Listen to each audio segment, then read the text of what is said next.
हमारे दर्शकों ने हमें कुछ सवाल सरकार के ध्यानार्थ भेजे हैं। इनमें से हमने चंद सवालों को इस बुलेटिन में शामिल किया है। इन सवालों पर कांग्रेस और बीजेपी की क्या राय है, आइए आपको सुनवाते हैं। इस वर्ष भी गणतंत्र दिवस पर देशवासियों को हिमाचल की झांकी देखने को नहीं मिलेगी। ये वर्ष 2020 से हो रहा है, क्या कहेंगे? आपने जो सवाल किया उसका जहाँ तक मुझे पता है उसमें केंद्र सरकार ने गणतंत्र दिवस के जो परेड है उसके नियमों में कुछ बदलाव करे थे, जिसमें से राज्यों को 2024 से लेकर 2026 तक कोई एक वर्ष झांकी निकालने के लिए चुनने के लिए कहा गया था। तो जहाँ तक मुझे इन्फॉर्मेशन थी वो ये थी कि 2025 को हमने चयन किया था, लेकिन अगर 2025 में ये नहीं निकाली जा रही तो कहीं ना कहीं ये 2026 में अवश्य निकलेगी। और ये जो मापदंड इन्होंने बदले हैं उस हिमाचल की बेहतर प्रस्तुति देश के सामने दे सकें, तो वो उस समय नहीं हो पाया। लेकिन जब से हिमाचल प्रदेश में सुखविंदर सिंह सुक्खू की कांग्रेस पार्टी की सरकार आई है, सरकार को प्रयास करने चाहिए थे। हिमाचल प्रदेश अपने पर्यटन के लिए जाना जाता है, अपने सौंदर्य के लिए जाना जाता है, अपनी बागवानी के लिए जाना जाता है। बिजली के बहुत बड़े बड़े यहाँ पे प्रोजेक्ट्स हैं। उनको किसी भी विषय को मध्य में रख करके उसके अनुसार उसकी झांकी बनाई जानी चाहिए। प्रदेश की बेहतर छवि देश के भीतर विदेश के भीतर कैसे प्रस्तुत कर सके, उसके लिए सरकार को गंभीर प्रयत्न करने चाहिए। पीएम सूर्य घर योजना के तहत हिमाचल में अभी तक 575 लोगों के घरों की छत पर ग्रिड कनेक्टेड रूफटॉप प्लांट लगे हैं, जबकि सरकार के पास अभी भी 4,533 आवेदन पेंडिंग हैं। इतनी देरी क्यों? मुझे नहीं लगता कि ऐसा कुछ प्रदेश सरकार के एंड पे हो रहा है, क्योंकि जो हमारे यशस्वी मुख्यमंत्री हैं उनका तो मिशन ही ये है कि हमने 31 मार्च 2026 तक हिमाचल को ग्रीन एनर्जी स्टेट बनाना है। तो जो व्यक्ति ये मिशन लेके चला है वो क्यों ऐसे जो प्रोजेक्ट है उनमें कोई रोड़ा अटकाएगा या उनमें कोई विघ्न डालेगा? कहीं ना कहीं कोई विलंब और देरी अगर लगता है कि ये केंद्र सरकार ही इसके लिए सरकार गंभीर नहीं है, क्योंकि सरकार के पास देने के लिए सब्सिडी नहीं है। और जो केंद्र का पैसा ऐसी योजनाओं के लिए आ रहा है, जो केंद्र प्रायोजित स्कीम्स हैं, उनका पैसा सरकार किन्हीं और प्रोजेक्ट्स में खर्च कर रही है।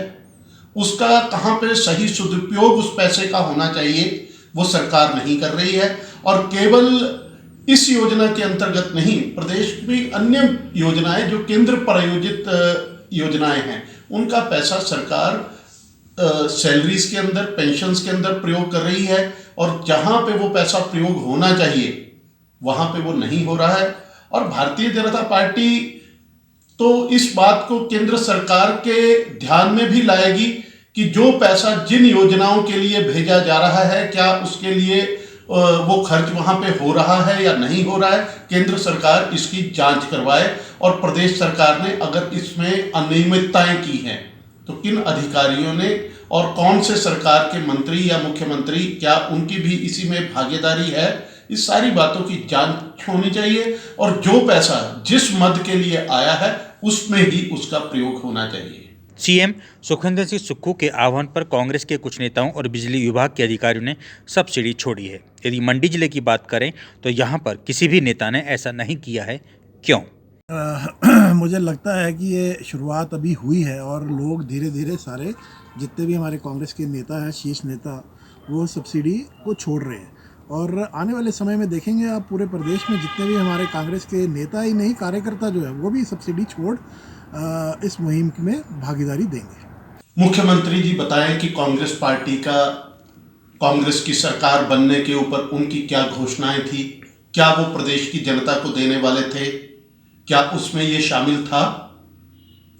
प्रदेश की जनता उम्मीद लगा करके बैठी है कि 300 यूनिट फ्री जो कांग्रेस पार्टी के घोषणा पत्र में थे, और जिसमें मुख्यमंत्री यहां तक कि प्रियंका गांधी, राहुल गांधी, ये जगह जगह जाकर के कांग्रेस पार्टी के नेता जगह जगह जनसभाओं के भीतर कहते थे कैबिनेट की पहली बैठक के अंदर प्रदेश की जनता को 300 यूनिट हर घर फ्री देने का वायदा था। उसका क्या हुआ?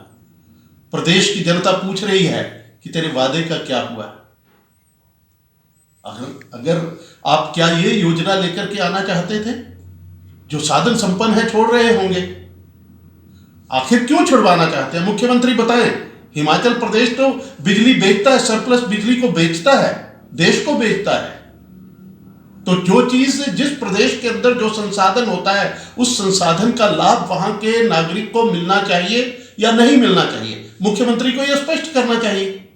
मुख्यमंत्री को जनता से माफी मांगनी चाहिए, इस बात के लिए माफी मांगनी चाहिए कि हम अपना घोषणा पत्र लागू नहीं कर पा रहे हैं। और विपक्ष क्यों छोड़ेगा? जनता ने आस लगाई थी कि जयराम ठाकुर जी ने 125 यूनिट हर घर फ्री देने का वायदा किया था, उसको निभा रहे थे, आपने उसको बंद कर दिया। जो वर्षों से चली आ रही व्यवस्था थी, आप उसको भी बदलना चाहते हैं। यह ओछी हरकत है और हल्की जो है, इससे हल्की तारीफ लेना चाहते हैं मुख्यमंत्री। लेकिन प्रदेश की जनता मूर्ख नहीं है, इसका जवाब जनता देगी, चुनाव के भीतर देगी। और कांग्रेस पार्टी को इस बात के लिए तैयार रहना चाहिए। प्रदेश की सुक्खू सरकार शीतकालीन प्रवास पर धर्मशाला आई है, कैसे देखते हैं इस प्रवास को? देखिए, ये प्रथा पहले से ही रही। राजा वीरभद्र सिंह जी के समय से वो शीतकालीन प्रवास पे कांगड़ा आते थे और इससे जो निचले लोअर हिमाचल के लोग हैं उनको बहुत एक फ़ायदा पहुंचता था। तो मुझे उम्मीद है कि जो ये वाला प्रवास है, इसमें एक मिनट,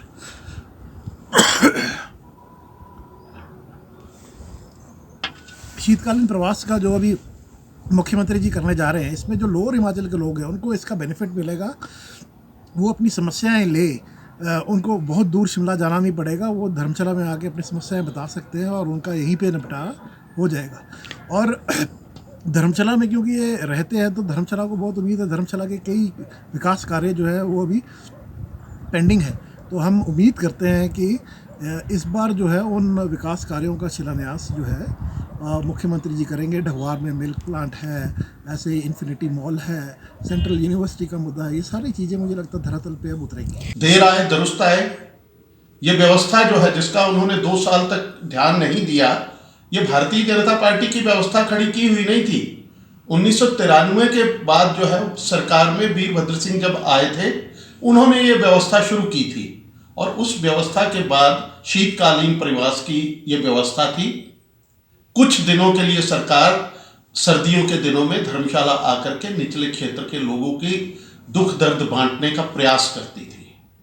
और भारतीय जनता पार्टी की जब 1998 की सरकार आई, प्रोफेसर प्रेम कुमार धूमल जी मुख्यमंत्री बने, उन्होंने इस व्यवस्था को और सुदृढ़ करने का प्रयास किया और यहाँ पे मुख्यमंत्री का कैंप ऑफिस भी खोला गया। मंत्रियों के बैठने की व्यवस्था भी भारतीय जनता पार्टी की सरकार ने करी।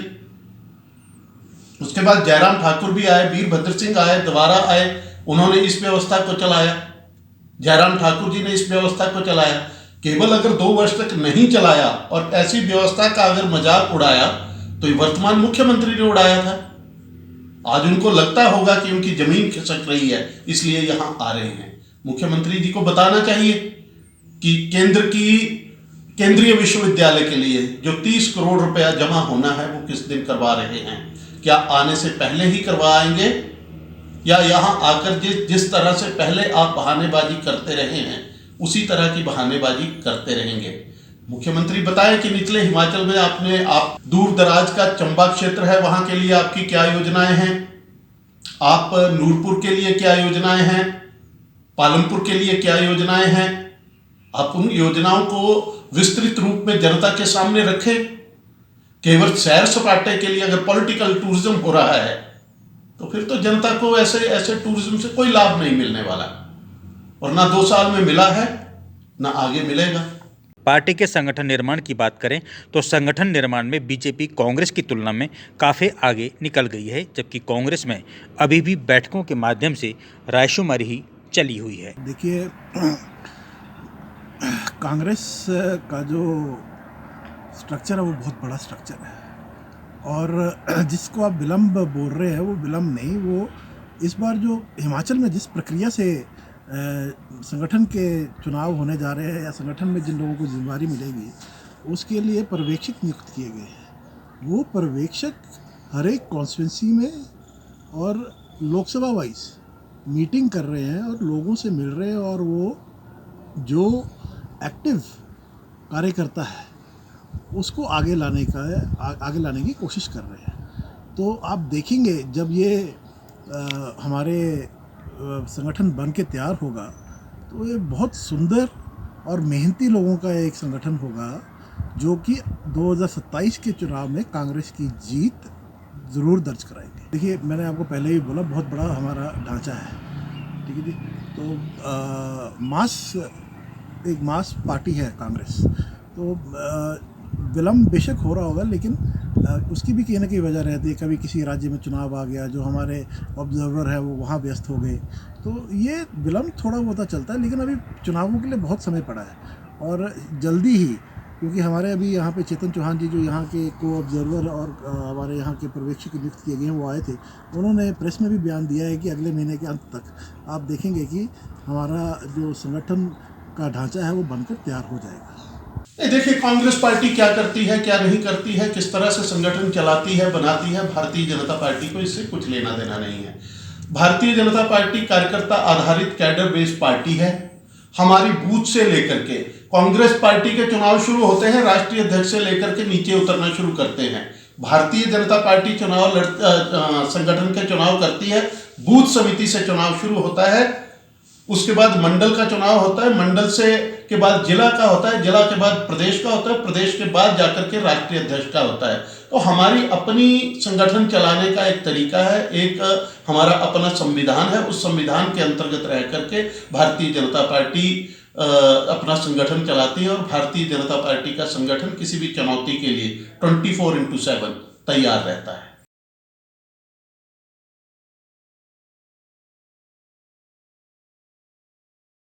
लाखों लोगों को इसका फ़ायदा मिलेगा, क्योंकि बहुत बड़े स्तर का ये प्लांट सरकार लगाने जा रही है और स्वरोज़गार की तरफ ये भी एक बढ़ता कदम है। और जो लोग खेतीबाड़ी छोड़ रहे थे उनके लिए भी एक मोटिवेशन रहेगा कि वो घर बैठे ही अपना रोज़ी रोटी का इंतज़ाम कर पाएंगे। और जो हमारे किसान हैं उनको बहुत बड़ा बेनिफिट इस मिल्क प्लांट से होने वाला है। देखिए, केंद्र सरकार का दिया हुआ पैसा है, केंद्र सरकार के मंत्रालय का दिया हुआ पैसा है, उस पैसे का सही सदुपयोग होना चाहिए। और इस योजना के पीछे जो केंद्र की सोच है केंद्र सरकार की, वो ये है कि इसमें किसान को, इसमें नौजवान को, इसमें रोजगार भी मिलना चाहिए। किसान को जो है पशुधन ले सके ताकि उसकी आर्थिकी सुदृढ़ हो। इसी भावना के साथ जो है वो ये पैसा जो है वो दिया गया है। लेकिन जिस गंभीरता से इस प्रोजेक्ट को लेना चाहिए, वो मुझे लगता है कि वर्तमान सरकार के समय में ऐसा होना संभव नहीं लग रहा है, क्योंकि सरकार को ये लग रहा है कि ये विधानसभा क्षेत्र अब जो है वो सुधीर शर्मा जी भारतीय जनता पार्टी के विधायक हैं और कहीं इसका लाभ उनको ना मिल जाए, इसलिए उसकी रफ्तार को रोका जा रहा है, उसमें अड़ंगे अड़ाए जा रहे हैं। तो सरकार को ऐसी इन ओछी हरकतों के ऊपर काम नहीं करना चाहिए। जो विकास के लिए पैसा आया है, प्रदेश के विकास के लिए आया है, देश की सरकार ने दिया है, भारतीय जनता पार्टी की सरकार, मोदी जी की सरकार ने दिया है, उस पैसे का सही सदुपयोग हो और प्रदेश के लोगों को उसका फायदा हो सके, उसके ऊपर सरकार को काम करना चाहिए।